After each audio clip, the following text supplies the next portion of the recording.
Hey everybody, this is Will Scott, and you're watching the new episode of Graveyard Carz. Whoa! What? Mother, shut up. Sorry about that. This time on Graveyard Carz. We just got our firepower car back from the dipper. It's actually not in too bad a shape. We were hoping to be a little bit better, but considering some of the jobs that we've done in the past, this isn't too bad. The firepower Cuda returns from the dipper. Probably end up being one of the most talked about cars we've ever done in the history of Graveyard Carz. So Mark and Will develop a plan of attack to get this beast through bodywork in as little time as possible.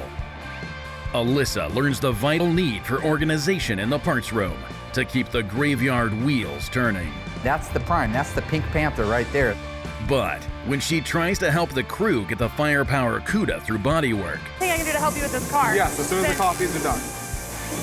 Serious? Will does his best to subvert her efforts. Finally, the ghouls team up with some new Hellcat owners and head out to the dyno to see how a stock Survivor 69 Daytona compares to this modern marvel of Mopar. What I would like to know is the horsepower to weight ratio.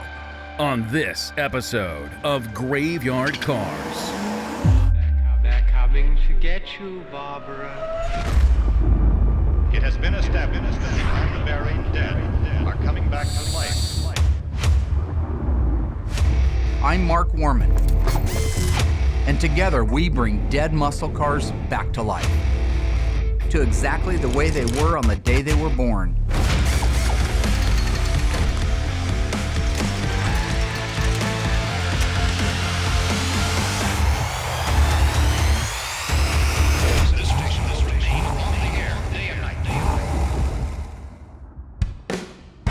In case you were watching Hellcat videos on YouTube, or maybe just cat videos, here's what you missed. Alyssa took charge, Mike, there's no tomorrow. We gotta get this started today. helping Mike and Mark ready the 383 engine and drivetrain for Buck 71 Challenger RT. Go ahead. Dave and Alyssa checked off the brake lines and the formed headliner with consolette. Sounds like we're going to be getting our suspension here very shortly, so. Finally, the ghouls installed the drivetrain and got this Green Go Challenger on its own four wheels. Very nostalgic. I mean, this is what everybody ran back in the late 70s, 80s. The crew was introduced to a very special project. I'm going to open the door and show you what car it is. Kind of surprising because you've had your hand on this car already. Oh, so it should be perfect. Yeah, exactly. A super secret 71 Cuda. The ghouls will be making way for a record-setting restoration because the total time for this car is 4 months. We're hoping for the best, but expecting the worst, because we always do. Will they be able to push it through the shop in time for its final deadline? Or are they biting off more than they can chew? So what I want to do is tell you what I'd like to have done so that you can relay that to the bodyman, because time is of the essence. We do not have the time that we normally would have to do everything, but we still want to do the same quality of job. Of course. Okay, looking right here, you see that we have some holes drilled here from an old repair. I want all these welded up, okay? You can see that it had body side moldings at one time. These need to be welded right. These need to be welded right. I want him to put a patch, which I just ordered from AMD, this lower quarter patch. Okay. I want him to put it on this and on the other side. Both of them need it. If you look at the trunk floor, I'm not doing quarters or rear body panel, so we're gonna section the trunk pan. We're gonna put it in right here in between these two, okay? You see that rotted area? Yeah. That's the stuff I want replaced. Am I bothering you with my television show and my restoration? That bothering your phone? You okay? Don't lose focus. Okay, I'm not. As far as the main floor, this can get a small patch in it, which I have all these patches coming. All these pieces are coming from AMD. Okay. I have a left-hand main floor, so he's gonna put a small piece in here. He's gonna put the 2 step wells in the back. It's already been dipped, so if it's a pinhole in a floor, panel bonded adhesive is just fine. But if it can be welded up, I would rather see it welded up. Don't let that phone bother you. Don't let it distract you. It's I'm here to help distracting you. I'm listening to you right now. I want him to make patches for all of these pieces right here. I actually ordered the rust out piece from AMD, so if it shows up, he can put that whole piece in. But otherwise, I want him just to make it. this break zone. The front aprons are beautiful on this car. They don't need anything. So the first thing I want you doing is going through here, sanding everything. Double check for any holes that need to be welded up, but I don't think there are any. This was a little 318 3-speed car. And then you can go ahead and get your epoxy going on here. The other thing I want to do is I want to add the torque boxes right here. So we're building a car with a 318? Yeah. Well, that's desirable. Yeah. Well, it is to somebody. Are all your kids beautiful? Yeah. No, in the real world, not parents looking at them, but you got one that's not so great, right? No. We all do, right? No, I don't. But you love them just the same, right? You don't look at him and say, oh, you're not as handsome as Billy, and so, you know, I don't like you as much. No, you love them all. They're all cars. They're all created equally. That's constitutional, so right? We're gonna throw a V6 or a slant 6 in the next one? No, but okay. Actually I have a slant 6 Charger.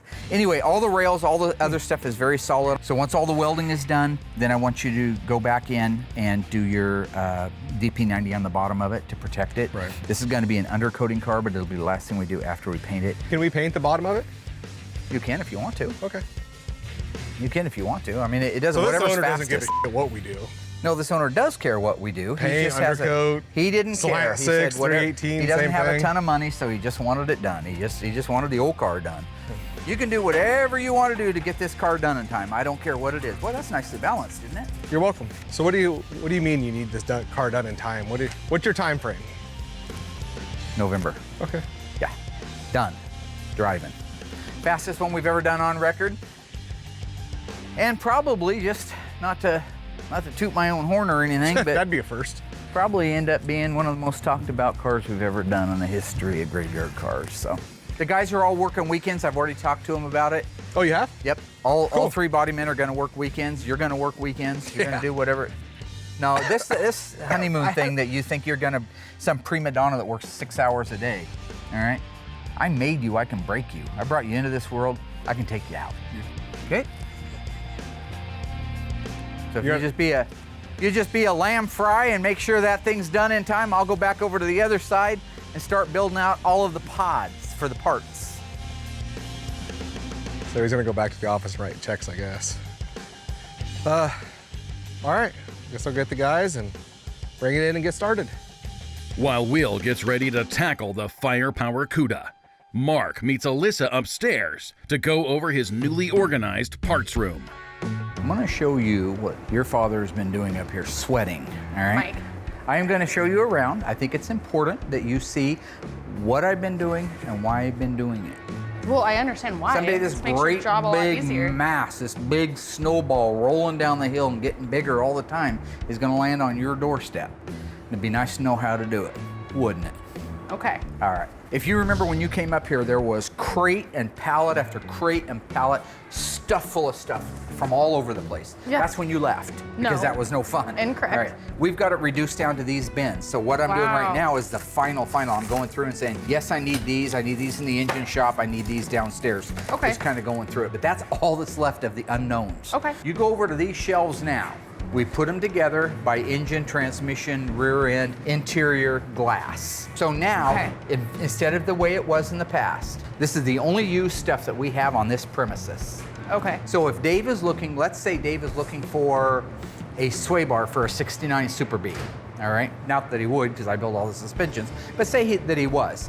He comes over here, every sway bar on the premises at 3654 Catherine is on that shelf. So he walks Awesome. up. Here's one right here. He grabs it and goes. Or he comes up here. He needs one for a 66 Charger. He comes up here. Oh, there's one for that too. Okay. He comes up here and he wants one for a Dodge Monaco from 1984. There isn't one. He goes back downstairs and orders it. Where in the past he'd start there, work his way down, around, in and out, lift up stuff, put it back down again, then go into the first room, then go into the second room, then dig through all those because nothing was organized. He can walk up here, got it, go. That's the name of the game in the organization. If we're gonna start putting 12, 14, 16 cars a year out, every minute is valuable. These are all the used engines that we have. Other than that, Tony's got one here that he's storing, a 68 426 Hemi. Another engine that a guy bought, this is an unstamped engine, no date codes on it, kind of like a warranty block type thing. So when you have a car missing the original engine, Yeah. got a 70 Super B 446 pack, 4-speed engine, a Super Track pack, FC7, white top, white interior, console shift. When you have that and it's missing the original engine, gone. You have two choices.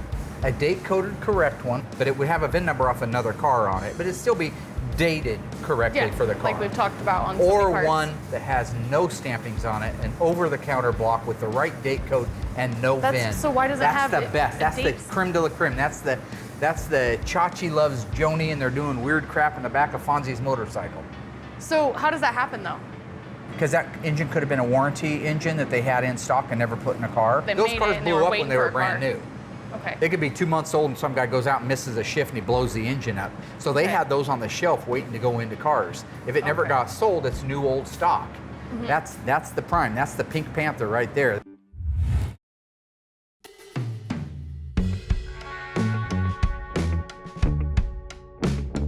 The body man came out here in the yard to check this 69 GTX out for some the door hinge placement and type of bolts and stuff they were using. And lo and behold, when they swung the door open, they found a big old hornet's nest in there. So I heard them out there talking about it. So went and grabbed some of the graveyard necessity, the wasp and hornet killer. So come out here and take care of these babies for them. Body guys are a bunch of weenies. All right.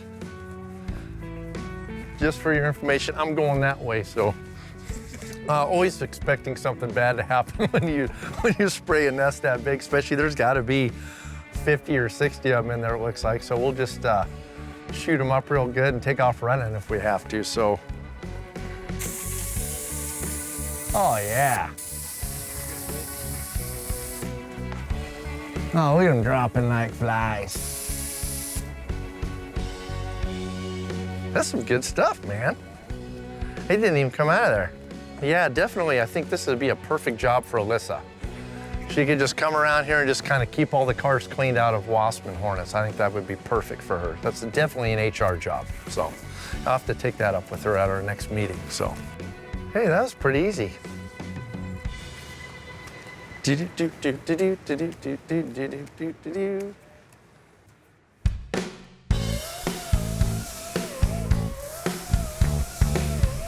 What are you guys doing? Hey. Hey. Can I help? Yeah, we never got our coffees this morning. No, seriously, we There was didn't. no list. The list is on there. It's not up there. Look. No, it is. So I know I would these. rather help you guys here. I don't want to make coffees today. Well, you offer what you can do.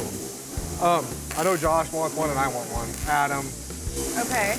he wants this chocolate milk. Can I anything I can do to help you with this car? Yes, as soon as the coffees are done.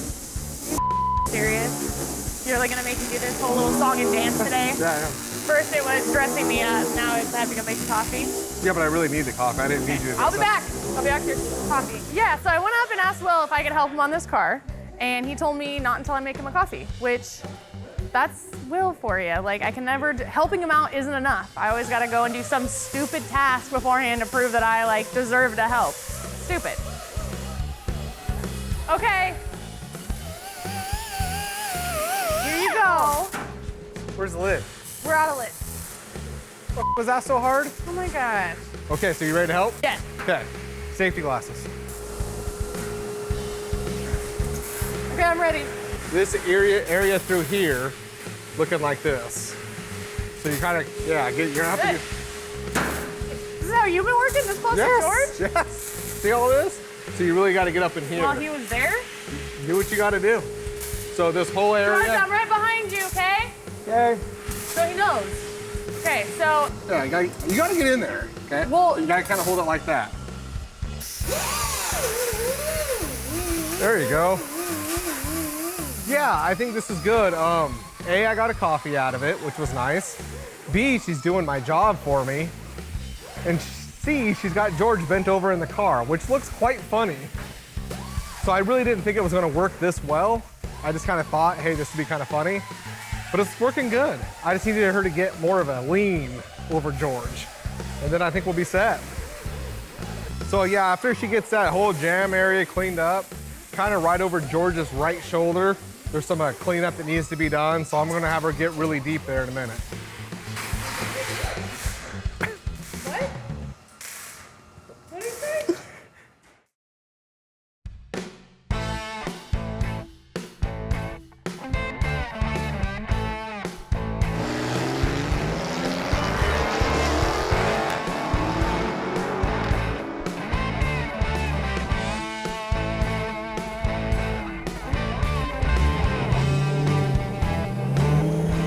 gentlemen, thank you How you for doing? coming out. What was your name? Michael.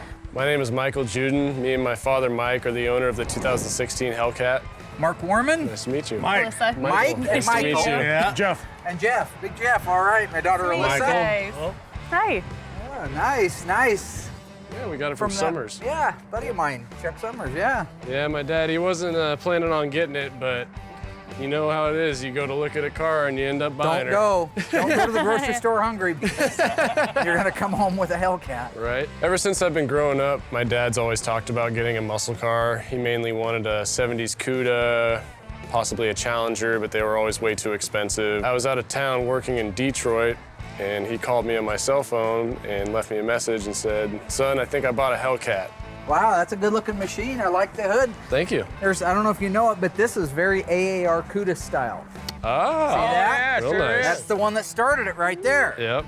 Just a little note there for you. Oh, okay. yeah. Next time you're riding around like everything's everything, just remember, AAR started it. Yeah, very cool. Is that the B5 Blue? Yep.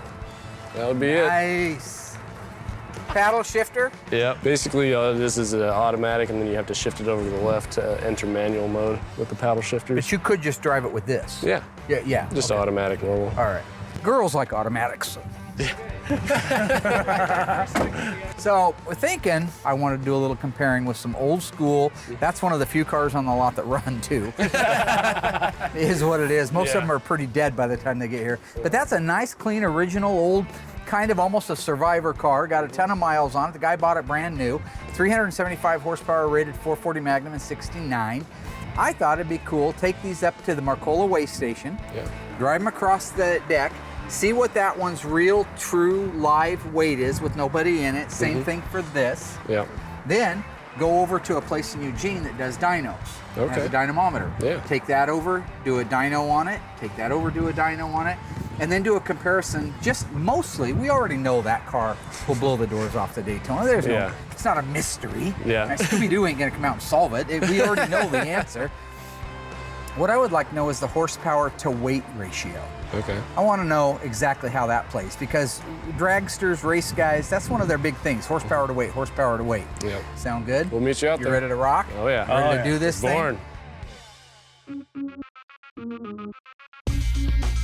I thought I'd take just a second and catch everybody up on Operation Firepower. That's our 71 Barracuda. Since it got back from the dipper, we've really been burning on this thing. So I've got all of the under hood stuff done. There were a few holes that needed to be welded up. There were some dents in there that needed to be repaired. This is all your inner apron area, core support, upper cowl panel.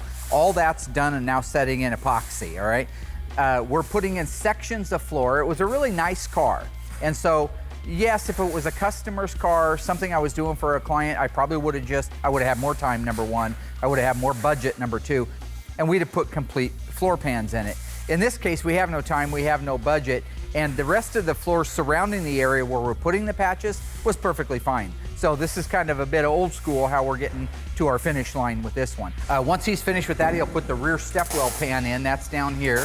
Right now he's putting this main section in, which is the front half of the right floor pan. Now one thing that's cool is with Auto Metal Direct, you can get just one half of the floor, left half, the right half, or the whole thing is one thing. I knew that was a bad idea. Is it burning Yeah, through? it's blistering the undercoating. Mark gets in these modes where he's like 100 miles an hour, which is awesome. Problem being is he wanted these undercoated with the spray and seam sealer now. Not tomorrow, now, because there's no tomorrow, it needs to be done now. So now, as opposed to being ahead of everything, we have to go back and fix that because he needed it done now. So sometimes he gets a little overly excited, and now we're already just a few days into this project, and we're going back. Getting ready to order lunch. You want me to get you some French fries and a wah shake? What are you crying about, man? Get your job done. I'm a businessman. This is what I do. This is why you sit in the office. Well, what does that hurt? I got more done sitting in the office than you do in an entire month. So, yeah. Well, you're nice the try. owner of the company. You should. Yeah. Okay, that's a great answer. That's you. the loser's credo. All right. Don't get too close behind. Yeah. You. Good point. Not that there's anything wrong with that. The Firepower car's here. Everybody's hard at work in the body shop on the Firepower Cuda. So I'm gonna take some time to catch up on Buck's 71 Dodge Challenger. I'm gonna go ahead and start with his driver's side mirror. I'm gonna try to get some glass in the car, but it's always nice to get that driver's side mirror in first. That way you can get to all the fasteners without that glass being in the way. So I'll go ahead and slide in the remote cable, get it fixed down on there, get the screw set in, get her tightened down, and I'm ready to go on the glass. Before I install my driver's side glass, I always like to put some tape down over the painted area, and in this case, the chrome mirror. I want to protect that a little bit too from getting scratched, or actually from the glass getting scratched. I like to put the main part of the track, the front part, on the actual glass before I drop it into the car. Makes it a lot easier for me to put it in. And so with that track in place, I can drop it in as one unit. Now that the driver's side glass is in, I'll go ahead and do my upper door rubber. Upper door rubber, I kind of put a little bit of weather strip adhesive every 4 to 6 inches or so, and go ahead and install the rubber up and around and get it firmly into place. Okay, now that the driver's side's pretty much under wraps, I'm gonna go ahead and move to the passenger side. Same thing as the driver's side. I start with the mirror. In this case here, it's a fixed mirror. Driver's side was a remote mirror. This car had a cool option, having dual chrome racing mirrors, which is really nice. A lot of cars only had a single mirror. And after installing that, I go ahead and put my regulator in, go ahead and drop my glass in with all my tracks in place, get everything set, upper door rubber put in. After I get all that set up, make sure the door, glass rolls up and down correctly. Start shutting it, start adjusting it, get a nice even reveal. Yeah, the glass went in just fantastic. This is a really nice original car, so everything just fit perfectly. I didn't have to do any modifications. Everything adjusted just the way it should. Door shut nice. I got a perfect reveal, no gaps, no nothing, and it looks fantastic.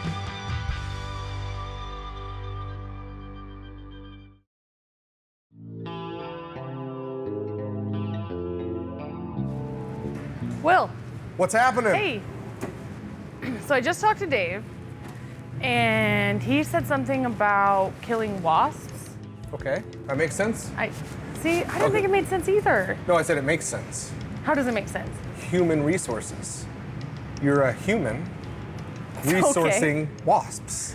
Okay. So go into the mixing room, and I think underneath there is a paint suit. No, I'm not listen, doing just this again. Hear me out. Seriously, do you want to go out there with bare skin? Yes or no? Are these aggressive wasps? They will be when you shoot them. Okay, so I have to dress up like that again. It's for your protection. Alyssa is truly like a sister to me. I love her with all of my heart. With that being said, you always have to have fun with your sister. You can't just let her just come in here and just do whatever. You gotta give her a little hell. But the hell that I give her is just humor for the people at home and myself. So she's not getting hurt. There is a chance she could get stung, but it's a little excessive what we're doing. But her best interest is always at heart. Okay. Really? No. You're a beekeeper. Embrace it. Are you serious? Yes, I promise you look like a beekeeper. I'm not a beekeeper. Today I'm going you to kill bees. Right, but I think they do the opposite. don't know that. Okay, so let's head outside. What is this? Okay, this is just to get you loosened up in case you have to run. You ready? Yep. Go. Oh, Whoa, what are you doing? this is right. It is so wrong. You got it. Okay. And back. This way? Sure. You gotta pick your own path, I see. All right, see? How'd I do? Good, except you went in instead of out, but that's fine. Alyssa puts bee wrangling on hold to join her father and the new Hellcat owners for a weigh-off.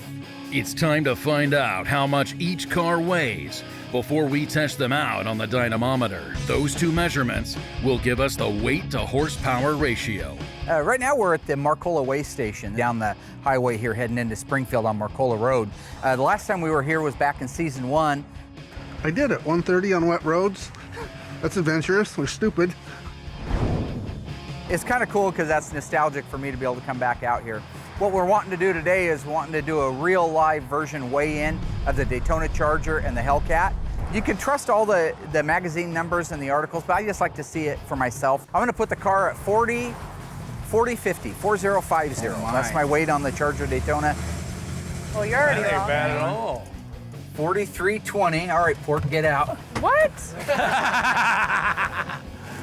You guys laughing. I honestly have no idea, so I'm just gonna take a wild guess and say 4,100. Dang, it's under 4K. That's crazy. Good Lord, you weigh a lot. Are you sure it's me? Well, I don't know, you got out and that thing started squeeching and flipping like some kind of a slot machine. Okay, Dad. 39.60, not a bad guess, not a bad guess. 39.60. That's real, because that car's pretty complete. The jack and the spare are even in it. I mean, that car's real complete. All right, pull it off. I would expect both of them would be within a reasonable range of that. And I think Chrysler's calling that one in at 45, 46, somewhere on the Hellcat. It sounds nice, though. Right there. Right there. Good. Stay in there and let it calculate. Probably guess the Hellcat to be somewhere between 4,400 and 45, so I'll go with 4,450. Want to see what you weigh? I'm about Holy. 150. 2.5 tons, man. I know. I told him we were gonna be close to 5K. All right, hop out, muscles. You got to get off the scale there. Oh, I was 10 pounds off. That's a pretty good guess. It's in the magazine. How the hell's that a guess? I said it was Mine was a real guess. Well, you're 10 pounds off. Yeah. All right. Probably fuel, right? Probably just fuel. I might be a spitter So in there. 44.40. Yeah. Okay, now we got our weigh-ins. Looks like we're talking 480 pounds difference. The Hellcat to the Daytona. So now that we've got that, we're gonna go over and do a dyno on it, and this is real horsepower to the ground, not to the crankshaft. This is net horsepower versus gross horsepower, which is the way it was measured in '69.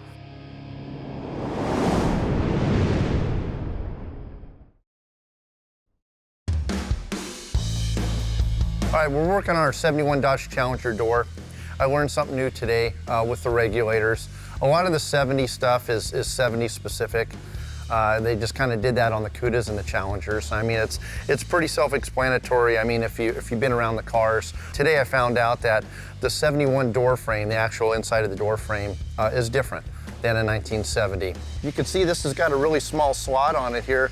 So when this gear comes up, when the window's going down, see how it stops right there, and it's got plenty of room in that opening. On the 70 regulators, whenever this gear comes up, it would actually hit, the regulator would hit right on the edge of that. So the 70 door frame actually has a longer slot right here. It comes all the way out to here. So whenever that gear comes up, it's got plenty of room to rotate up into there. At first I thought, oh, I wonder if it's just a little bent and it's not coming up all the way. But it turns out that whenever I looked in and found a 1971 car out there that was all original, the 1971 regulator, the throw is actually different on the gear. So the gear doesn't come all the way up. It stops short, excepting, you know, this smaller hole, and so there's your problem. So I tried to put that 70 gear into a 71 small gap. That's where I ran into my problem. So swap the regulators out. As you can see, it works perfect now. So ready to finish her up.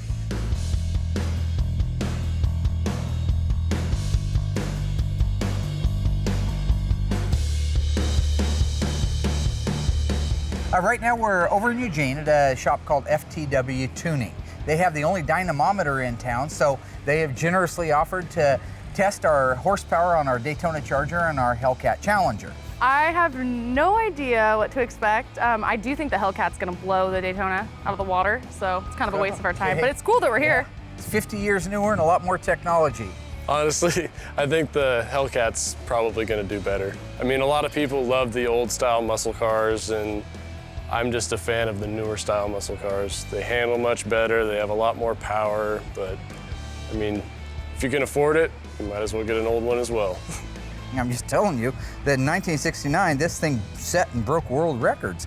And I respect the fact that Dodge is still continuing to be cool. Absolutely. Yeah. Hell's yes, I respect it. So the first one up on the dyno rack is going to be the Daytona Charger, rated at 375 brake horsepower. Now that was to the crankshaft. What we're going to measure is how many of those little ponies are making it down to the ground between the tire and the earth.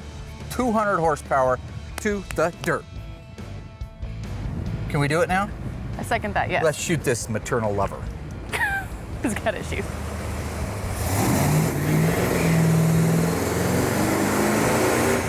I'm not worried about anything going wrong. It's just I can't really run this car too hard. We're getting ready to start the restoration on it. Had him run on the safe side at 5,000 RPM because it is an older engine. I don't want to do anything crazy. So I did, it sounds really good and healthy, but it was putting out about 205. Just my guess was 200. So I told him to take up a couple hundred more RPM, maybe to 54, 55, and see what it was going to put out. So that's what he's doing now.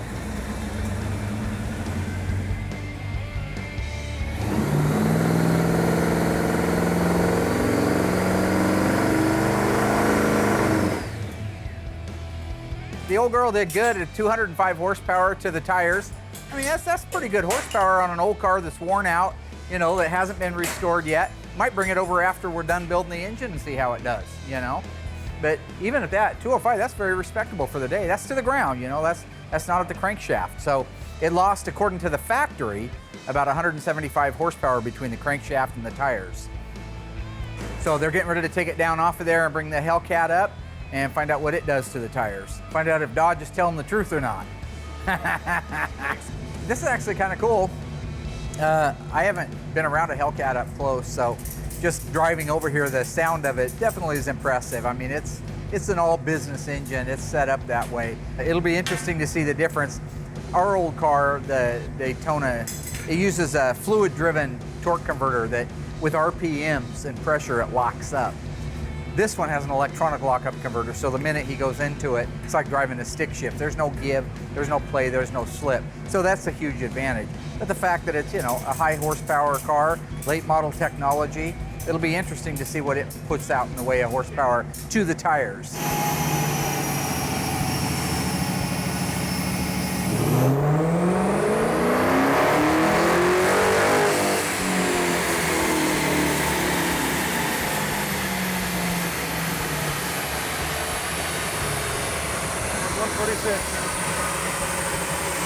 Your Subaru sound like that?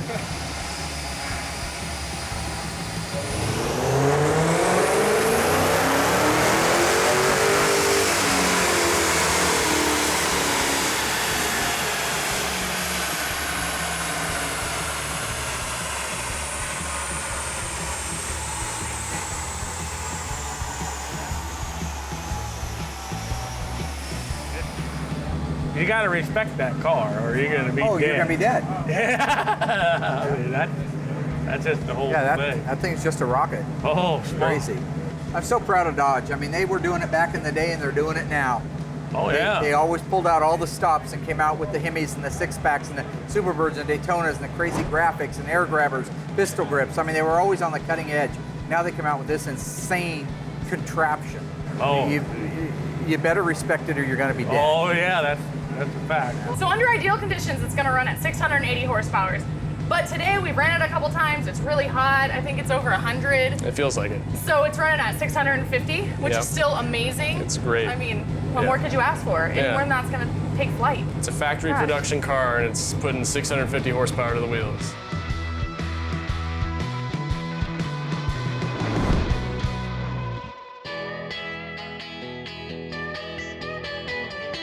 Even with the harsh deadline Mark set for the firepower Cuda, the crew still has to make progress with other cars, including the iconic General Lee Charger.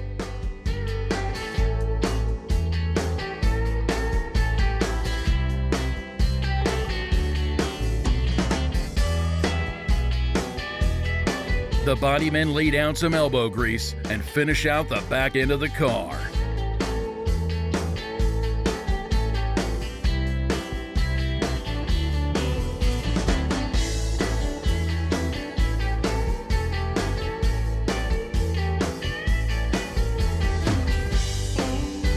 Well, okay, so there you have it, right? Yep. In a nutshell. Now, Yeah. I haven't done the math yet. I'll do that, and I'll send you an email. But my Okay. guess is... It's gonna take him that long. That was pretty Have cool. you ever had the throttle like that? No. Are you ever going to have the throttle like that? I might take it up to Woodburn.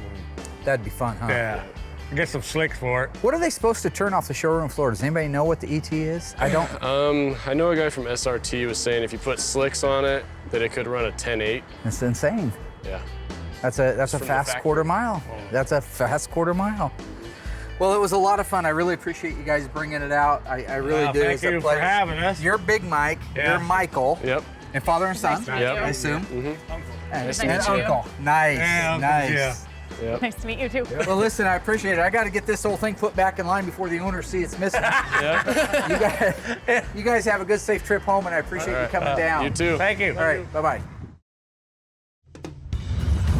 But looks like we came up on our deadline for body work for the firepower car, and doesn't look like we're quite done yet. So I'm gonna go out there and see if the guys need any help, if there's any way that I can kind of help get the firepower project to Will. What's Hey, happening?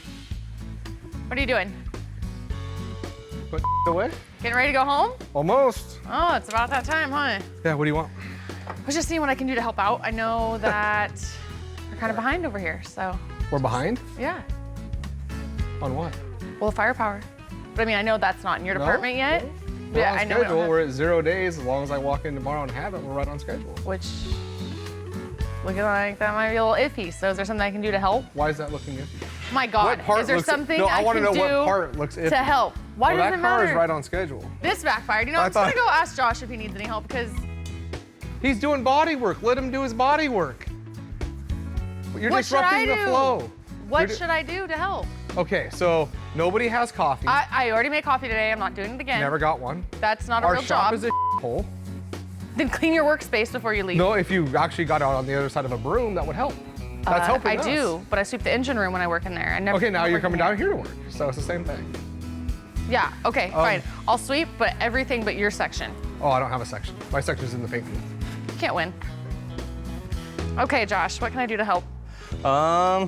You know, honestly, there's not much to do after, I mean, me and Ryan pretty much have it licked until we get it over to Will.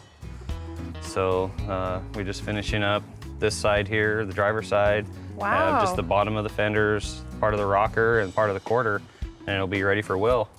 So Wow. honestly, yeah, there's not. So we're actually gonna make a deadline? Yeah, I hope so. Yeah. I was supposed to get this to Will a couple days ago. It's taken a little bit longer than we thought. But technically, today was the last day on the deadline. We pretty much have this all Alyssa, taken don't care slow of. Josh down. You asked me first, do you want to help or not? Yeah, sure. I'll see you later, Josh. Have a great one. Oh, man. Oh, I see him. Okay, you got to spray. Oh yeah, see, you got one. Oh yeah, there you go, see? There's still more.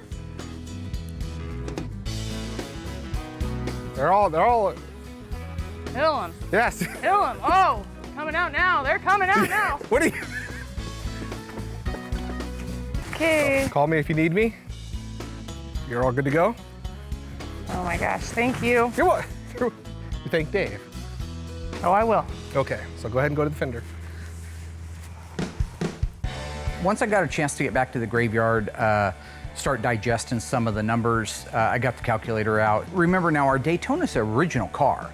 It was bought brand new by the same owner that still has it today, so it's pretty much the way. Wheels and tires have been changed. Chrysler, when they weighed them, they were dry weight. Ours probably has some fluids in it. It's got your oil, transmission fluid, stuff like that. But we ended up with 3,960 pounds. So that's just on the backside of 4,000 pounds. When we ran it on the dyno, its max horsepower was putting out at 5,500 RPM, 205 horsepower to the ground. That rear tire was creating, right where it married the ground, 205 horsepower. The Charger Daytona, it was a unique car, unique styling, unique idea behind the concept of the nose cone and the wing on the back. It was designed for one purpose, and that was to go around that track at NASCAR as fast as it could. And it did that. It won 22 or 23 races over its time period before it was banned. It also held the record, the first car at NASCAR to go over 200 miles an hour. So this is a pretty world-class design for its day. Now let's fast forward 40 some years, all right? The Hellcat, amazing car, everybody's talking about it, right? 2016 model car. We took it out and weighed it, weighed in at a total weight of 4,440 pounds. That was wet, again, it had fuels in it, which Chrysler usually weighed them dry. Took that over to the dyno, all right? That one at the same, ironically, at the same RPM of 5,500, was creating 681 horsepower to the dirt. to the ground. That's a lot of earth being moved. That's an amazing task. A heavier car, yes, but way more horsepower. Now let's crunch that down a little more. The Hellcat, 2016 Hellcat, nasty fast car, creates 0.15 horsepower for every pound of the car. All right, put that into perspective, okay? Our Daytona Charger is 0.05 horsepower for every pound of the car.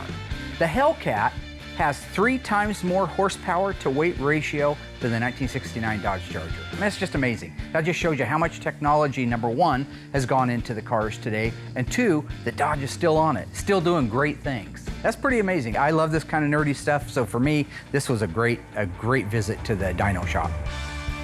In case you got distracted with Hellcat videos again, here's what the ghouls knocked out so far. Fastest one we've ever done on record. The firepower Cuda came back from the dipper, and Mark made a game plan for Will to oversee its progress through the body shop. Under Mr. Scott's watchful eye, the Cuda made it to day 0 with help from Josh and a little help from Alyssa. Mark gave Alyssa a primer on staying organized. If it never got sold, it's new old stock. That's the prime, that's the Pink Panther right there. And how parts are the lifeblood of the shop. Dave cranked out the door glass and trim on Buck's 383 Green Go Challenger RT. Mark got to meet some fans and test their new Hellcat against a stock Survivor 69 Daytona at the dynamometer for some real-world numbers and a sobering reality check. Finally, Alyssa took a course on Wasp management, but will she pass her final exams? Yeah, definitely. I think this would be a perfect job for Alyssa. Are you serious? Yes, I promise you look like a beekeeper. I'm not a beekeeper. I'm Today going you to are. kill bees. Right, but I it's, think they do the opposite. don't know that.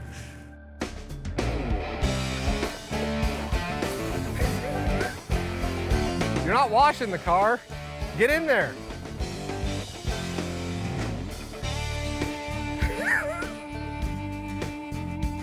Got one. Got him. Got him. Got him. That's all I can take right now. Okay. You okay? Okay, so you got the. Stressful. Oh, well, I know. That's It's like a real life video game. This is video game? Like Grand Theft Auto? I don't know how you can wear this hat all day. It's hot. Okay, well, they're still coming out. So, you got a good feel for everything? Look at all of them. Look at all of them dead on the ground. Oh, dude, there's a lot there, actually. Yeah. See? You just made my job safer and Dave's. You're welcome. All right, keep it up. There's the high five that you and Dave do every time something good happens in your life. So you should be good from this. What? What the f is that? Okay, well, keep up the good work, and I think I'm gonna call it a day. I mean, I see where this might have been necessary to keep me from getting stung, but I do feel really stupid out here running drills around rims in this suit when it's 100 degrees. So Will's definitely gonna get it this time. Like, I can't let this one slide under the rug again. I have to get it back. Are you done? Are all the bees dead, or are you gonna keep going? But maybe I'll get my dad to call a professional to come out here and do it.